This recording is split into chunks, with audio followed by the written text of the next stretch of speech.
There have been a lot of concerns yung mga patients natin, Mr. Chair, here in Ilocos Norte, because wala pong gumaganang MRI machine dito sa probinsya ng Ilocos Norte. Even MMH. So,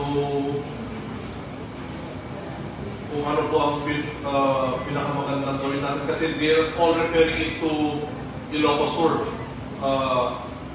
Mr. Chair, and these machines are very vital in the health system here in the province of Ilocos Norte, Mr. Chair. So kung sa Ilocos Sur tayo, makikihati pa tayo sa machine ng Ilocos Sur, Mr. Chair. I don't know the reason behind. It has been already more than a month na daw, Mr. Chair, na walang MRI machine dito sa probinsya ng Ilocos Sur. Maybe we can write the Department of Health or any one that can help with our MRI machines.